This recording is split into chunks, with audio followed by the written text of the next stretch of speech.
Welcome to Garden Angels for another week. We've got a jam-packed show for you tonight. I'm heading up to Roma Street Parklands in Brisbane to see the best garden art in Australia. And if you're lacking space at home, I'm going to show you the top small trees for your garden and some of the hottest new release plants to hit the market. And if you've got weeds up to your knees, don't fear, because I'm going to show you how to keep them under control. Welcome to Garden Angels!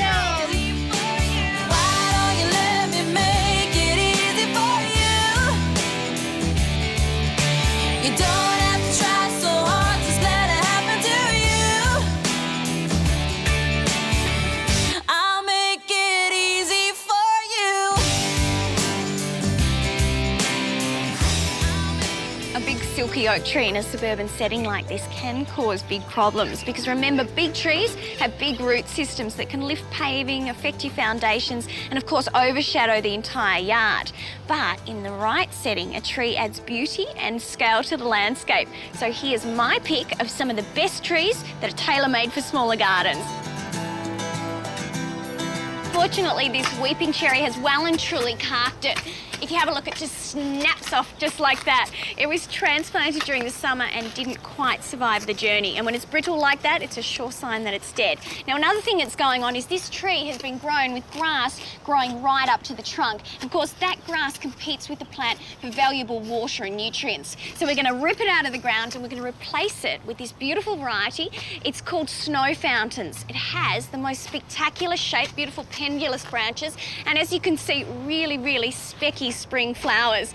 Now, when you've got a big job like this to do, it's always nice to have a helping hand. So I've got my mates Rob and Jaden getting stuck in.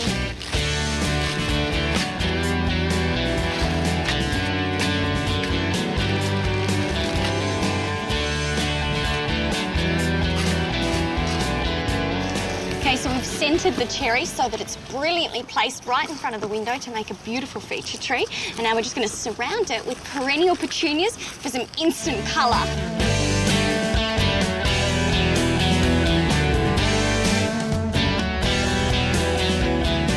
If you're looking for a tree that's tailor-made for small spaces or even pots and containers, have a look out for the weeping Japanese maples. It's got beautiful, heavily divided foliage. But what's really great about the weeping maples is they're grafted, which means you get this incredible layering of the canopy. You'll get a nice, big, full, wide-looking plant, but it really won't get that tall. Now, the great thing, too, about this variety is it's this beautiful, lush green colour in the spring and summer. So I've chosen a beautiful, bright red oriental star pot to contrast with it at that time of the year. But in autumn, it's a spectacular red colour. But if you want to harvest your own fresh fruit straight from the balcony in pots and containers, then you might try one of the mini fruiting trees. Now, this is a variety called Nectar Z. It's a fruiting nectarine that only gets to about 1.5 metres tall and wide, but it has delicious full-size fruit, really attractive spring blossom and great lime green foliage.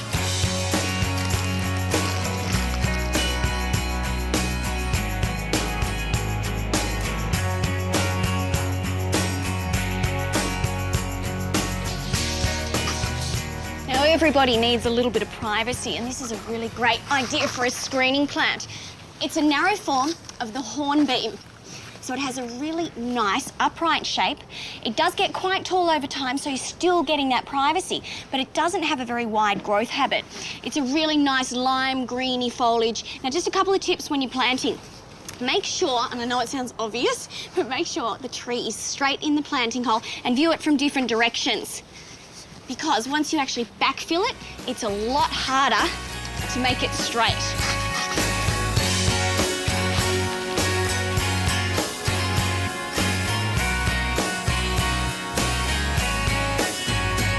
Now, it may not look like much now, but this is a cercis called Avondale. It has beautiful blooms on bare branches, the leaves are heart-shaped and it has great autumn colour.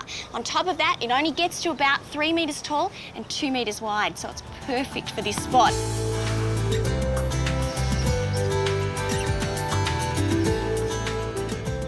Well, what do you reckon? It just goes to show you that no matter how small your garden is, with the right selection of trees, there is definitely one for your situation.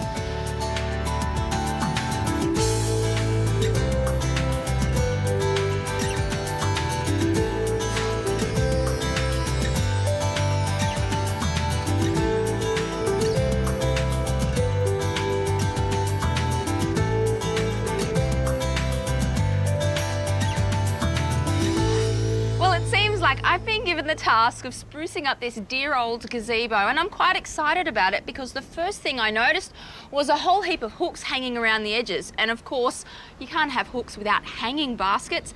I've got some lovely natural fibres to use, loads of colour, and lots of different plants, including succulents, which may surprise you. Now here's a clever little tip, because your pots are always going to be rolling around, just sit them in another one which has a firm base. So you've got a nice sturdy platform to work on.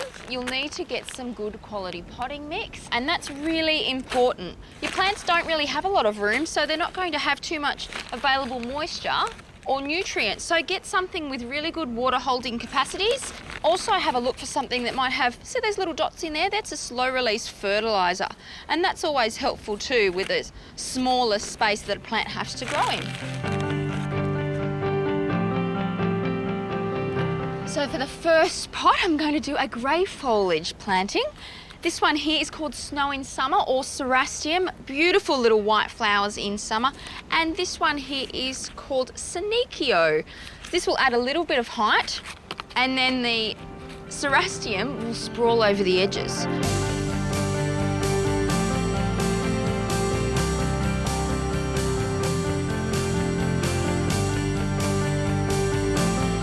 Now, of course, beautiful hanging pots needn't to be limited to using exotic species. We have some wonderful native plants that put on a brilliant show, such as this beautiful paper daisy, which, if you listen closely, you can hear it crinkle, and it puts on a really long-lasting display of colour.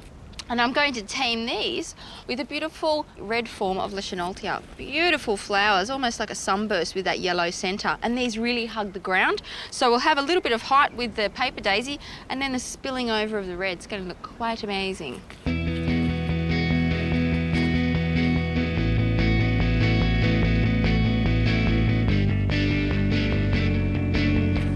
And if you want to add a real splash of colour, you can't really go past advanced annuals, like this wonderful primula here. I'm going to team it with the same sort of pinks and purples. I've got some sweet little violas which flower their heads off. They really are great colour for any garden. And then one of my favourites, Bellis perennis. This also comes in a white as well, but it is just so pretty.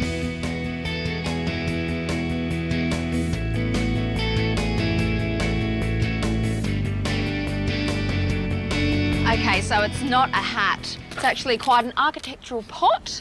And an architectural pot calls for architectural plants. And take heed if you forget to water or if you go away a lot, think of using plants like succulents, which also do quite well in a hanging basket. Make sure you've got holes in the bottom of your pots. If it's got a plastic liner like this, break it open a little bit and use the proper potting mix. That is free draining cacti and succulent mix.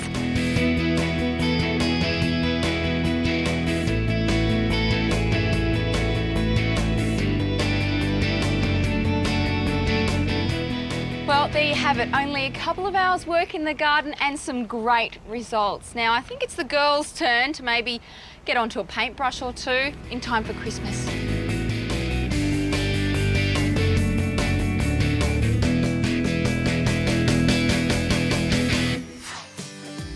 Now it's harvest time down here at the Angel's Salad Bar for tonight's salad. Now, do you remember I told you there's two different types of leafy greens? We've got the hearting leafy greens on this side, like the mini cos and the butterhead, delicious. And then we've got the cut and come again, so the Mitsuna and the rocket.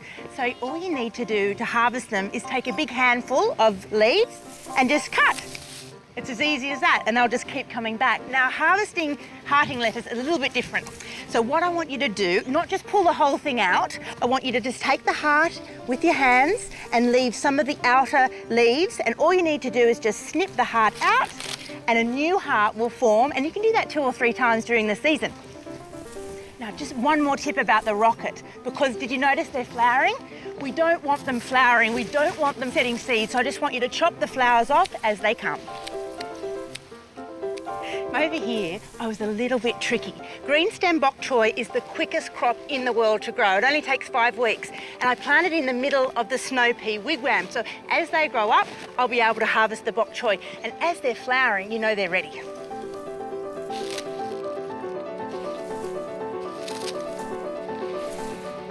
In the roots and stem bed, are the leeks. Now, leeks are one of those great substitutes for onions, and unlike onions, you can plant leeks 365 days of the year.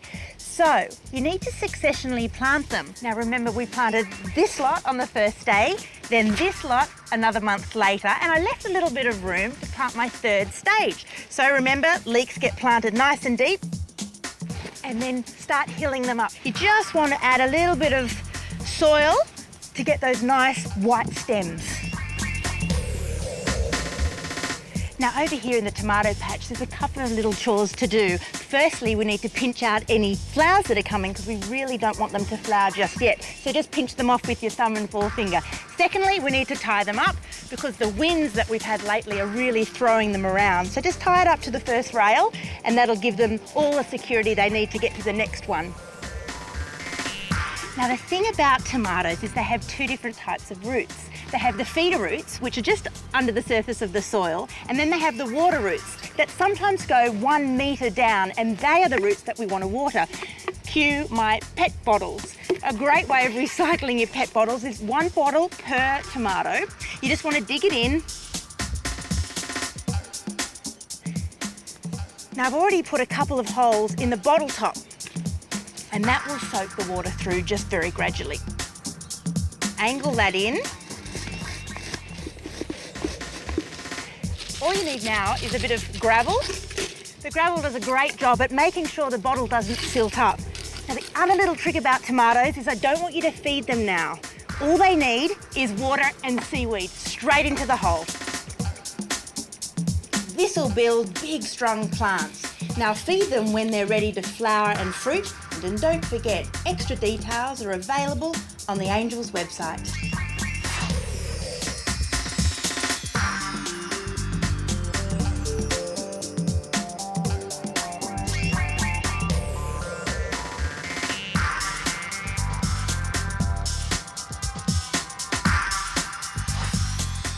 Stunning new plant hits the market, I'm always the first one to want to try it. So here's my pick of some of the season's most tempting varieties. Now it's raining, it's a perfect time to get these plants in the ground, so get down to your local nursery, and in the meantime, let's get stuck in.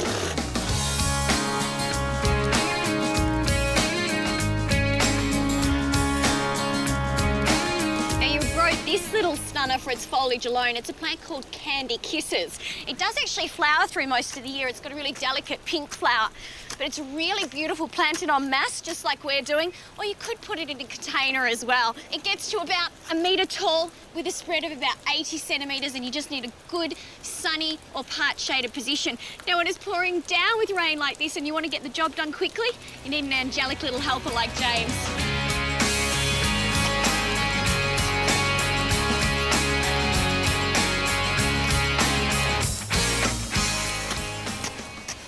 Now, if you're after the perfect border plant, then this is it.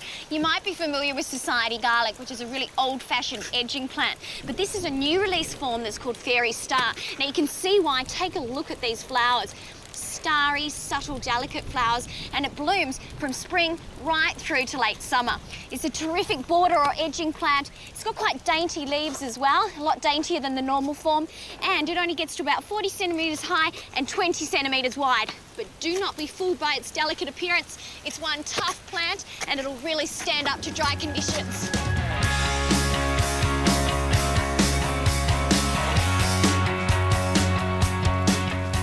For stunning foliage, you can't beat these two plants. Now, if you're a lover of chocolate, check this one out. This is called Cordyline Renegade. It's got really beautiful, dark chocolate-coloured foliage. It's a clumping variety, so you get a really nice form, but it only gets to about 1 metre tall. It's a really good feature plant in modern gardens, or it's fantastic in containers. I've gone for the kind of chocolate and cream combination here. But if you're after something a little bit more graceful, you might like Lomandra Silver Grace. So called because it has this beautiful weeping foliage habit. It's also really, really tough. In garden trials, this plant stood up to conditions of over 40 degrees and right down to -3 degrees. So they're both really tough plants, really tough in the dry, and very stunning.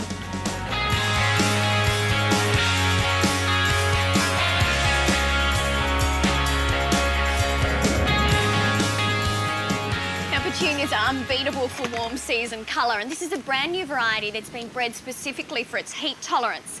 It's called Raspberry Blast, and if you have a nice look, it's got a rose pink flower with a sort of pinky violet edge to it.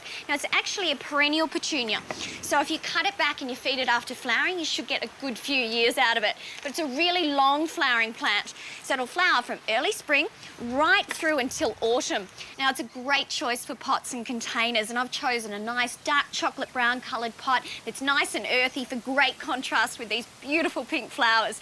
Now, if that doesn't inspire you to get out into your garden centre this weekend, I don't know what will.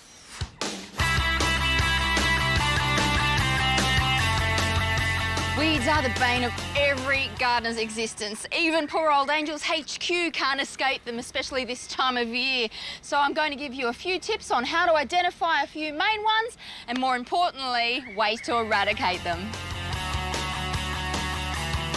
Now, there are a few ways to control weeds. You can manually rip them out, or you can use chemicals. So for those of you who don't really like the idea of chemicals, here's a nice little tip for in between your pavers, and particularly on tap-rooted plants. Boiling water. Sounds simple, doesn't it? And they will die off, and you won't even need to remove them. For another safer approach, you've got things on the market like this rather natural beetle-weed, and it's actually a sodium-based product which makes the cell walls explode and then the plant finally dies. Sounds a little bit complicated, but nicer on the environment. Just make sure you've got your gloves on, and obviously give your gloves a wash after you've used them. Now, this nasty is called onion weed, and it's called that because it has a storage bulb under the ground that is similar to an onion. Now, to get rid of this, sorry, you've got to get yourself a trowel and you've got to dig it out. But you can't just rip off this top foliage. You need to get down really deep. You can see it's a very extensive root system, and if you break that away, you'll see that there's not just one main bulb, but there's hundreds of little ones coming off to the side.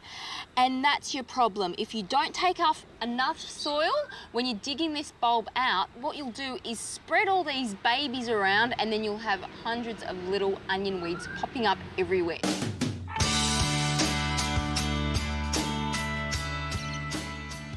Well, remember when you were a kid and you used to blow a dandelion flower around in the wind to tell what time it was?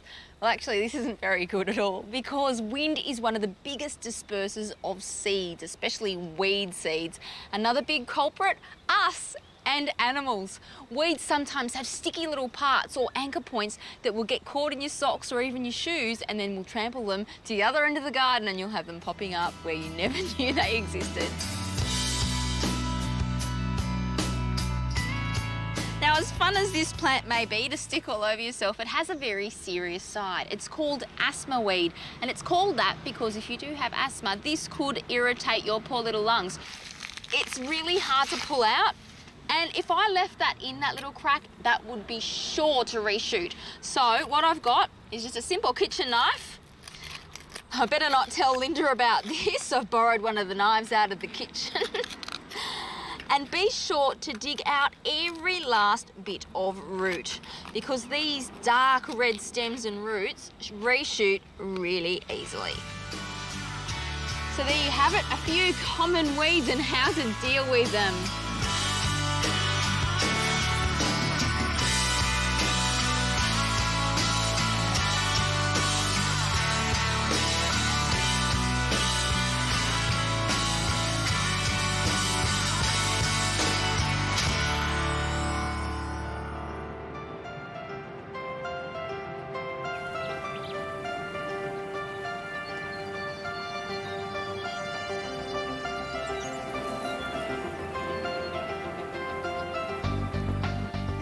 Cringe factor when it comes to garden art. You see it and you just don't want to stop. You think, what do I think? I don't care. But you know what? Today I'm at Roma Street Parklands and I'm walking around their garden art, and it doesn't matter if the piece is huge and custom made or it's just a wine barrel on its side. We can all give garden art a go.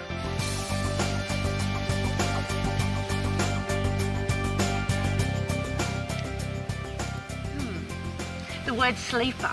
It's quite ambiguous, isn't it? It could mean the railway sleeper, it could mean a sleeper like a railway carriage sleeper, or it can mean the sleep I had last night.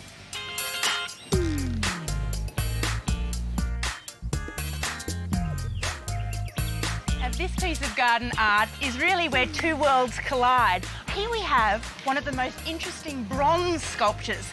Now, it refers to the area's railway history, and it's beautifully done. It's called the crochet doily. Come and have a look how intricately designed it is. But what I love best about this is just a little corner of the past in the middle of the city.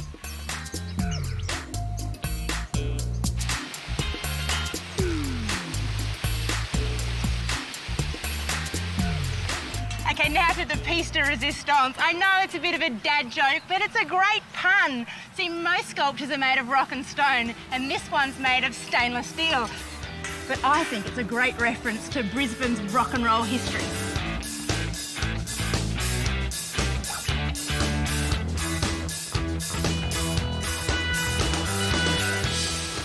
Now, garden art doesn't have to be all about big public spaces. You can do it in your own backyard. Let me show you what I mean. I want you to meet my friend Belle. Hi, Belle. Hello. Now, did you have a recent celebration? Yes, it's my mum and dad's 10th anniversary. Really? Yes. Wow. And what did you do? Did you have a party? Yeah. Did you write something special on the card? Yeah. I think this is where garden art comes in, because I reckon we could get what you wrote on the card. And we're in the Gold Coast, so there's plenty of shells. Did you collect these from the beach? Yeah. Okay, so could you collect some more for me? And I've got a really evil plan. I'll get the hot glue and we'll meet back here. Yeah. High five. Yeah.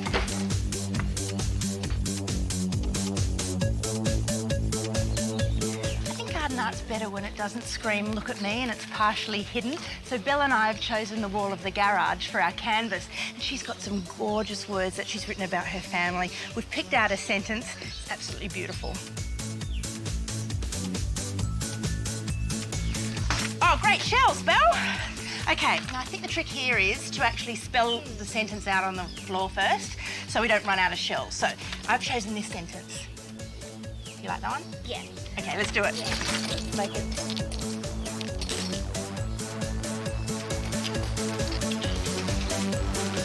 I'm just doing a rough mark out with chalk so it'll wash off in the next rain.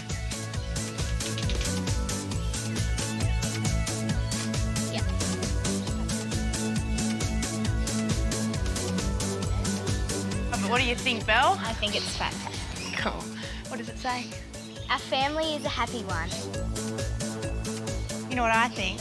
The best garden art really does come from the heart. Well done. Thanks for joining us on Garden Angels for another week. You know, if there's anything you've missed, check the website, it's all there. And next week, we've got a big show planned. I've got the complete guide to growing water lilies. What have you guys got? If water features really scare you, don't worry, I've got a really simple place to start. And I'm going to show you how to prepare your garden for those hot summer months ahead. Plus, it's roses time, so I'm going to tempt you with some spectacular varieties. We'll see you next time on Garden Angels.